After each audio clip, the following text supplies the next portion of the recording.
ચલો, કેમ છો વિદ્યાર્થી મિત્રો? બધા મજામાં હશો?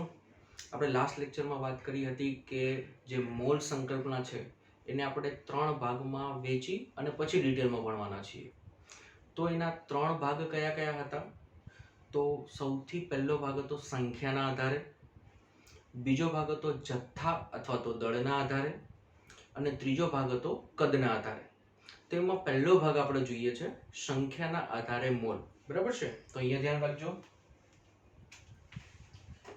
ચલો, પ્રથમ ભાગ છે આપણી પાસે સંખ્યાના આધારે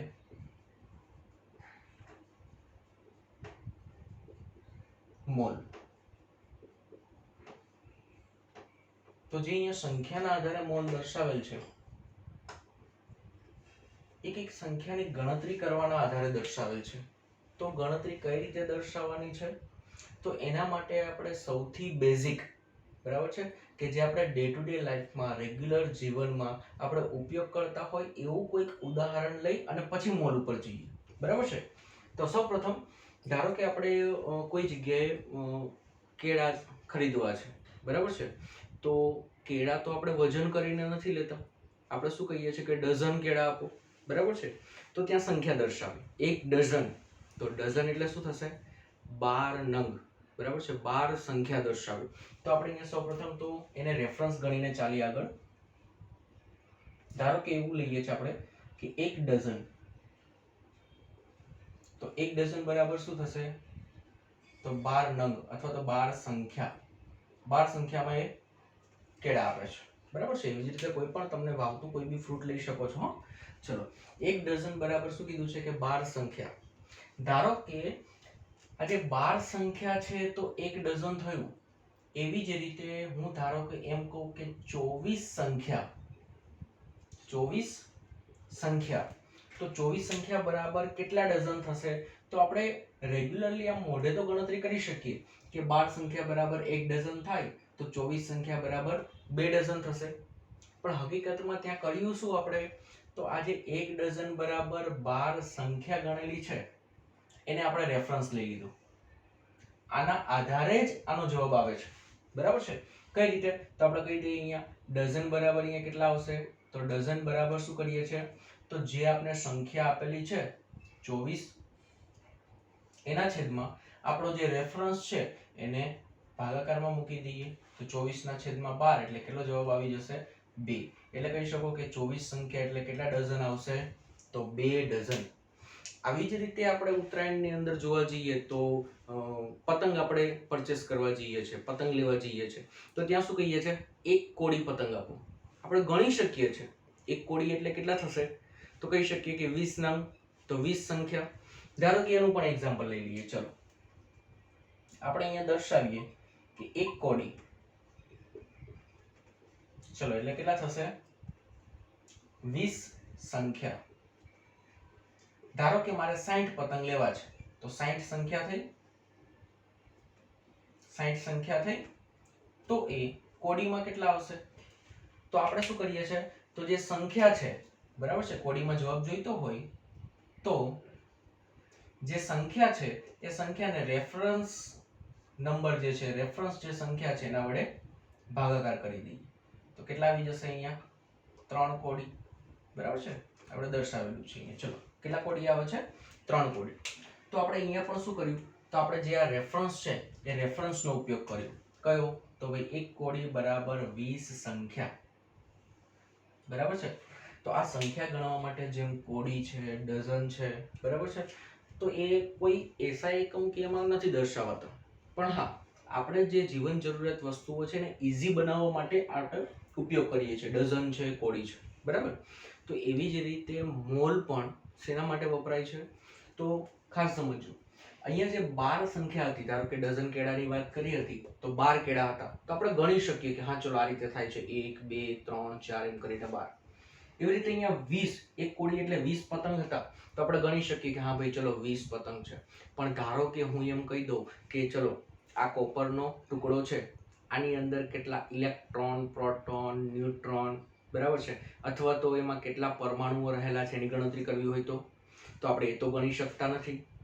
તો એની ગણતરી જો કરવી હોય, આપણે ડાયરેક્ટલી ગણી ના શકીએ, પણ જો એની ગણતરી આવો કોઈ રેફરન્સ હોય આપણી પાસે તો ગણતરી કરી શકાય. તો જે મોલ છે એ સંખ્યાના આધારે જ્યારે લેવા જઈએ ત્યારે એક રેફરન્સ આપે છે. કયો રેફરન્સ? તો એ પણ જોઈ લઈએ. ચલો અહીંયા દર્શાવી દઈએ છે. યાદ રાખજો રેફરન્સ કયો આવશે?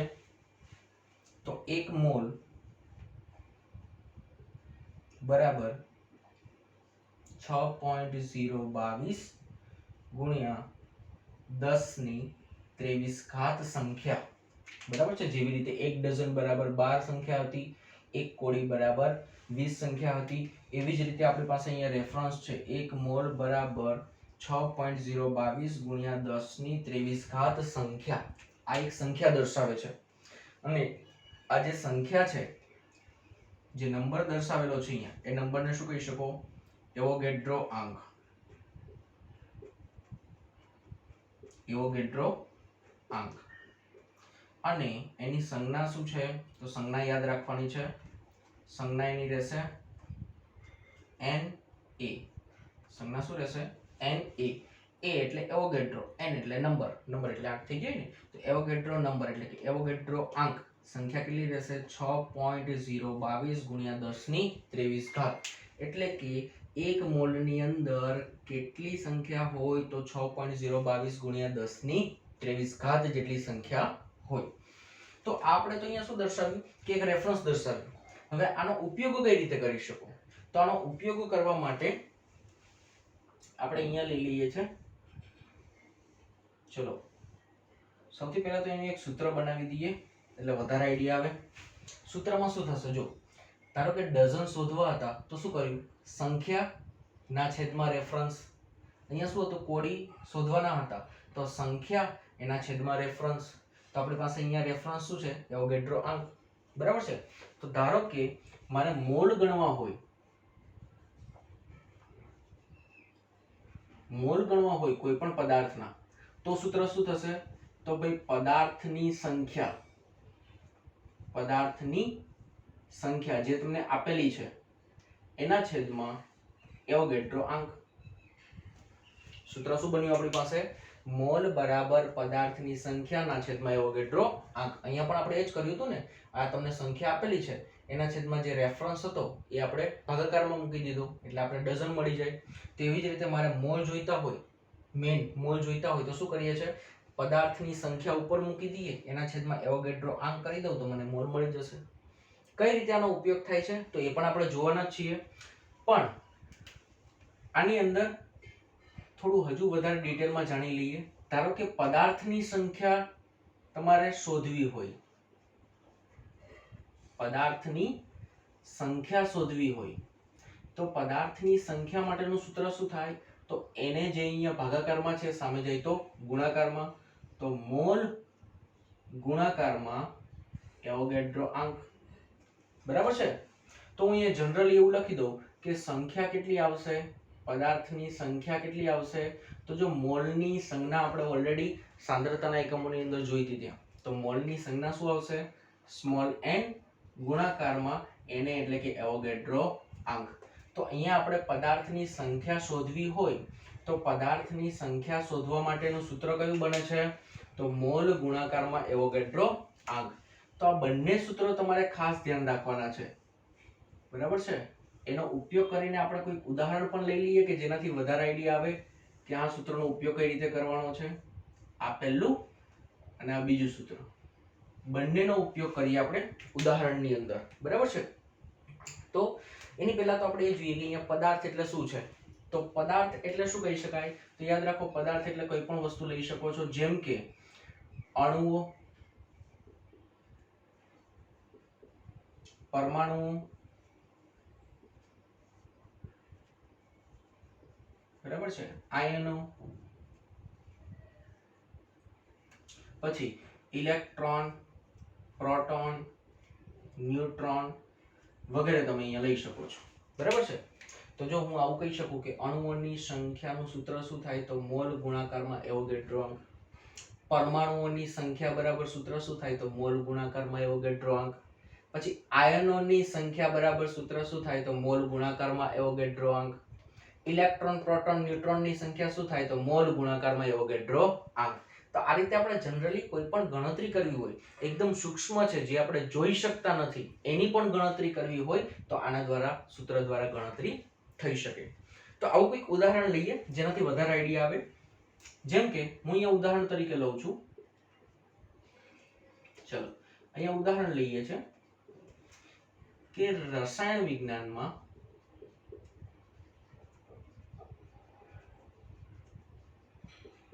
રહેલા કોઈ એક પદાર્થ કયો પદાર્થ છે એ આપણે અહીંયા જાણવો જરૂરી નથી, બરાબર છે. કોઈ પણ પદાર્થ લઈ શકો છો, બરાબર. તો રસાયણ વિજ્ઞાનમાં રહેલા કોઈ એક પદાર્થ માં કેલ્શિયમ ની સંખ્યા કેટલી લઈ લઈએ છે 3. ધારો કે કેલ્શિયમની સંખ્યા લઈ લઈએ છે 3. ચલો કેલ્શિયમની સંખ્યા લઈ લઈએ છે આપણે 12.044 ગુણાકારમાં 10⁻20 તો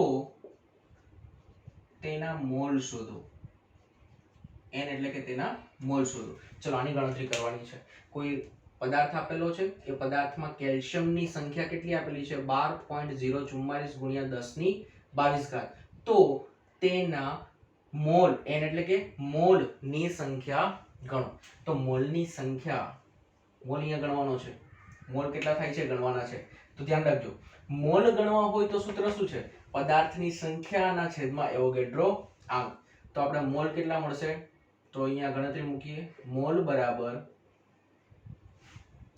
પદાર્થની સંખ્યા. તો જો કેલ્શિયમની સંખ્યા, કેલ્શિયમ શું થઈ ગયું એક પરમાણુ, તો પરમાણુઓની સંખ્યા અહીંયા મૂકી શકો તમે કેટલા છે 12.044 ગુણાકારમાં 10⁻20 એના છેદમાં શું મૂકીએ છીએ આપણે હંમેશા એવોગેડ્રો આંક.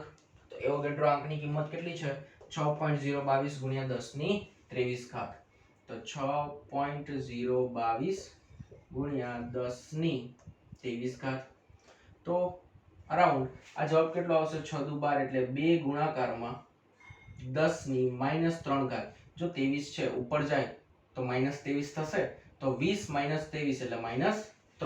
તો આપણે એટલી ખબર પડે કે અહીંયા મોલ કેટલા આવશે તો ભાઈ મોલ આવશે 2 ગુણાકારમાં 10⁻³ તો આ રીતે કોઈ બી ક્વેશ્ચન આપેલો હોય તો આ રીતે તમે તેના મોલની ગણતરી દર્શાવી શકો. હવે આપણે અહીંયા જે મોલની ગણતરી દર્શાવી આ તો એકદમ સિમ્પલ હતી, બરાબર છે. કોઈક એવું કોમ્પ્લિકેટેડ એક્ઝામ્પલ લઈએ અથવા તો કોઈ એવું ઉદાહરણ લઈએ કે જેમાં બધું આવી જાય, કશું જ બાકી રહે નહીં, બરાબર છે. તો એક કામ કરો, પેલાનો સ્ક્રીનશોટ લઈ લો, પછી આપણે આગળ જોઈ લઈએ છે, બરાબર.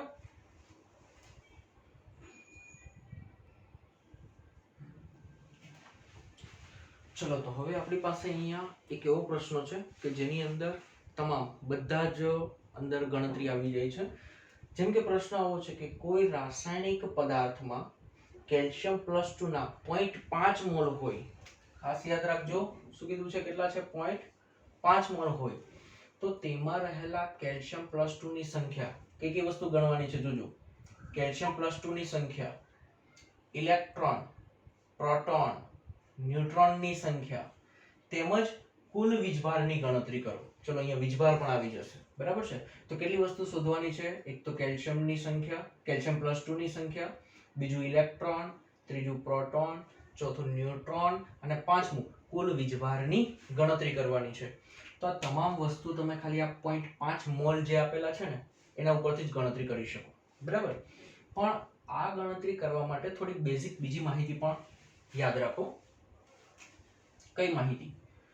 તો જો આ સોલ્યુશનમાં નથી દર્શાવવાની, એનું સોલ્યુશન તો કરી આપું છું, બટ બીજી કઈ માહિતી યાદ રાખવાની છે તો જે કેલ્શિયમ છે, કેલ્શિયમ +2 અહીંયા દર્શાવેલ છે. પેલા તટસ્થ કેલ્શિયમ વિશે જાણો. કેલ્શિયમ જે તટસ્થ કેલ્શિયમ દર્શાવેલ છે ઉપર અહીંયા કોઈ વીજભાર નથી. આપણે રકમમાં કયો આપેલો છે Ca+2 એટલે કે +2 વીજભાર છે. તો આપણે પહેલા તો એ સમજીએ કે તટસ્થ જે પરમાણુ આપેલો છે એની અંદર એનો પરમાણુય ક્રમાંક અને પરમાણુય ભાર કેટલો છે. તો કેલ્શિયમ જે છે એનો પરમાણુય ક્રમાંક કેટલો આવશે તો ભાઈ 20 અને પરમાણુય ભાર કેટલો આવશે તો ભાઈ 40. બરાબર છે. જે આ નીચે દર્શાવેલ છે 20 એ શું છે તો પરમાણુય ક્રમાંક, અને આપણે લખી દઈએ છીએ અહીંયા એટલે વધારે આઈડિયા આવે. આ છે પરમાણુય ક્રમાંક. પરમાણુય ક્રમાંક. ચલો પરમાણુય ક્રમાંક છે તેની સંજ્ઞા શું થાય તો યાદ રાખજો Z. અને જે અહીંયા ઉપર 40 દર્શાવેલા છે એ શું દર્શાવે છે તો પરમાણુય ભાર, અથવા તો કહી શકો પરમાણુય દળ. ચલો પરમાણુય દળ એની સંજ્ઞા શું આવશે તો A. કેપિટલ A એટલે કે પરમાણુય દળ જે તત્વનું જે નિરૂપણ કરેલું છે એમાં ઉપરની બાજુએ હોય, અને Z એટલે કે પરમાણુય ક્રમાંક જે તત્વનું સંજ્ઞા નિરૂપણ કરેલું છે એમાં ડાબી તરફ નીચેની બાજુએ હોય. હવે આના આધારે આપણે ઇલેક્ટ્રોન, પ્રોટોન અને ન્યુટ્રોનની સંખ્યા કઈ રીતે શોધી શકીએ તો જો પ્રોટોનની સંખ્યા કેટલી થાય, પ્રોટોનની સંખ્યા કેટલી થશે તો યાદ રાખો જેટલો પરમાણુય ક્રમાંક હોય ને એટલા પ્રોટોનની સંખ્યા થાય. તો પરમાણુય ક્રમાંક કેટલો 20, તો પ્રોટોનની સંખ્યા પણ કેટલી થશે ભાઈ 20. પરમાણુય ક્રમાંક ક્યારે બદલે નહીં, તો કોઈ પણ તત્વ હોય એમાં પ્રોટોનની સંખ્યા ફિક્સ રહેશે, કારણ કે પરમાણુય ક્રમાંક બદલાતો નથી. ધારો કે હું એમ કહું કે પરમાણુય ક્રમાંક 6 તો ફિક્સ કે કાર્બનનો જ હોય. પરમાણુય ક્રમાંક 1 તો ફિક્સ છે કે હાઇડ્રોજનનો જ હોય. બરાબર છે. ચલો એવી જ રીતે ઇલેક્ટ્રોનની સંખ્યા, આ થોડું કોમ્પ્લિકેટેડ છે, યાદ રાખજો. કોમ્પ્લિકેટેડ એના માટે કારણ કે ઇલેક્ટ્રોનની સંખ્યા જે છે એ કેન્દ્રમાં જેટલા પ્રોટોન હોય એટલી તો હોય જ છે. એટલે કે અહીંયા પ્રોટોનની સંખ્યા કેટલી છે 20, તો ઇલેક્ટ્રોનની સંખ્યા 20 લખી શકો. પણ આવું ક્યારે થાય જ્યારે પરમાણુ તટસ્થ હોય ને ત્યારે. જો એના ઉપર વીજભાર આપેલો છે, ધન વીજભાર કે ઋણ વીજભાર, ત્યારે એ પ્રોટોનની સંખ્યાને સમાન રહેશે નહીં. જેમ કે અહીંયા આપેલું છે Ca+2. બરાબર છે. તો એક વસ્તુ ફિક્સ થઈ ગઈ, કેલ્શિયમ અહીંયા પણ છે તટસ્થ સ્વરૂપમાં અને અહીંયા આયન સ્વરૂપમાં છે, તો પણ પરમાણુ ક્રમાંક તો સરખો જ રહેશે. આનો પણ 20 થાય, અહીંયા પણ 20 થાય. જો પરમાણુ ક્રમાંક સમાન રહે તો પ્રોટોનની સંખ્યા ફિક્સ કે 20 જ રહેશે. પછી એ કેલ્શિયમ તટસ્થ હોય કે કેલ્શિયમ+2 આયન હોય, એટલે પ્રોટોનની સંખ્યા 20, પણ ઇલેક્ટ્રોનની સંખ્યા 20 તટસ્થ પરમાણુમાં રહે, પરંતુ ધન આયન જે અહીંયા દર્શાવેલો છે એમાં રહેશે નહીં. કેટલી આવશે તેની ગણતરી પણ દર્શાવીશું હમણાં. ચલો પછી જોઈએ છે ન્યુટ્રોનની સંખ્યા. ચલો ન્યુટ્રોનની સંખ્યા કેટલી આવશે તો એના માટે સૂત્ર છે, યાદ રાખો, A - Z. શું કરવાનું છે? A - Z. તો A કેટલા છે 40 માઈનસ Z કેટલા છે તો ભાઈ 20. તો ન્યુટ્રોનની સંખ્યા કેટલી આવે છે તો 20. બરાબર છે. તો જો અહીંયા પરમાણુ તટસ્થ છે એ કેમની ખબર પડે તો જેટલા પ્રોટોન છે એટલા જ ઇલેક્ટ્રોન છે, તો પરમાણુ તટસ્થ થઈ ગયો. બરાબર છે. અને ન્યુટ્રોનની સંખ્યા 20 છે. પણ આ તો ખાલી આપણે સંજ્ઞા સ્વરૂપ સમજવા માટે દર્શાવેલ છે. હવે આનો ઉપયોગ કરીને Ca+2 ની અંદર કેટલા પ્રોટોન, ન્યુટ્રોન ને ઇલેક્ટ્રોન છે એની ગણતરી કરી લઈએ. બરાબર છે. ચલો તો હવે ધ્યાન રાખજો, અહીંયા Ca+2 માટેની ગણતરી ચાલુ થાય છે. સૌથી પહેલા તો આપણે એક કામ કરીએ, Ca+2 ની સંખ્યા ગણી લઈએ. તો સંખ્યા ગણવા માટેનું સૂત્ર શું હતું? કોઈ પણ સંખ્યા ગણવી હોય તેનું સૂત્ર શું દર્શાવ્યું હતું હમણાં? તો સૂત્ર કંઈક આવું છે, દર્શાવે છે, યાદ રાખજો, Ca+2 ની સંખ્યા એટલે પદાર્થની સંખ્યા. પદાર્થ તરીકે શું છે અહીંયા? Ca+2 ion. તો Ca+2 ની સંખ્યા બરાબર મોલ ગુણાકારમાં એવોગાડ્રો આંક. બરાબર છે. આવું સૂત્ર હતું આપણી પાસે. તો મોલ આપને આપેલા છે, મોલ કેટલા છે તો મોલ આપેલા છે 0.5. તો અહીંયા દર્શાવો 0.5 ગુણાકારમાં એવોગાડ્રો આંક તો અચળ જ રહેશે, 6.022 ગુણાકારમાં 10^23. હવે 0.5 વડે ગુણાકાર કરો તો કેટલું આવશે? 3.011 ગુણાકારમાં 10^23. તો આનો મતલબ એવો થયો કે 0.5 મોલ કેલ્શિયમ +2 હોય તો એમાં કેલ્શિયમ +2 આયનની સંખ્યા કેટલી હશે? 3.011 ગુણાકારમાં 10⁻23 તો પહેલા પ્રશ્નનો જવાબ આપને મળી ગયો. જે મોલ છે એને એવોગેડ્રો અંક સાથે ગુણી દો એટલે Ca+2 આયનની સંખ્યા મળી જાય. હવે છે ઇલેક્ટ્રોન, પ્રોટોન અને ન્યુટ્રોન. તો એના માટે આ કોન્સેપ્ટ વાપરવાના છે. ચલો, તેના માટે સૌથી પહેલા જોઈએ છે Ca+2. એક Ca+2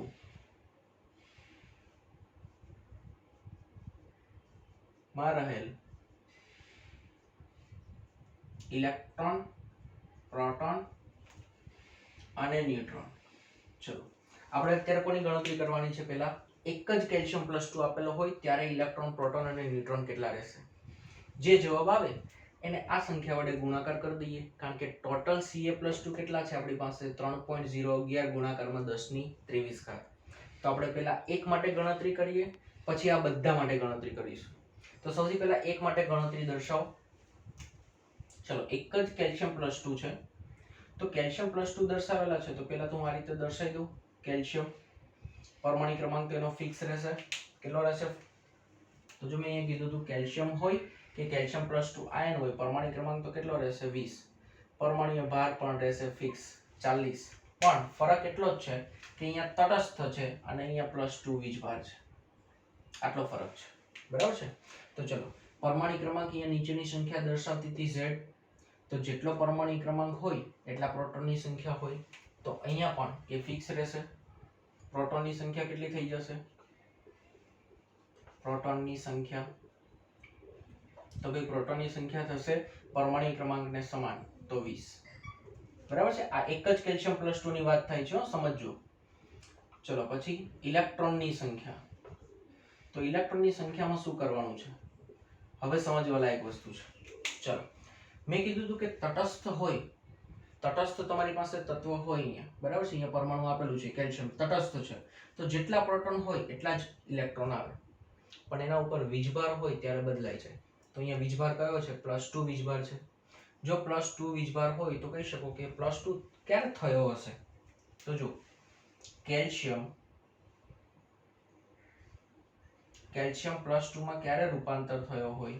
કે જો એને 2 ઇલેક્ટ્રોન મુક્ત કર્યા હોય ત્યારે. તો અહીંયા +2 ઇલેક્ટ્રોન માઈનસ આવું આવે. બરાબર છે? એનો મતલબ એવો થયો કે જે કેલ્શિયમ +2 છે એમાં કેલ્શિયમની સરખામણીમાં 2 ઇલેક્ટ્રોન ઓછા છે, કારણ કે 2 ઇલેક્ટ્રોન તો એને મુક્ત કરી દીધા.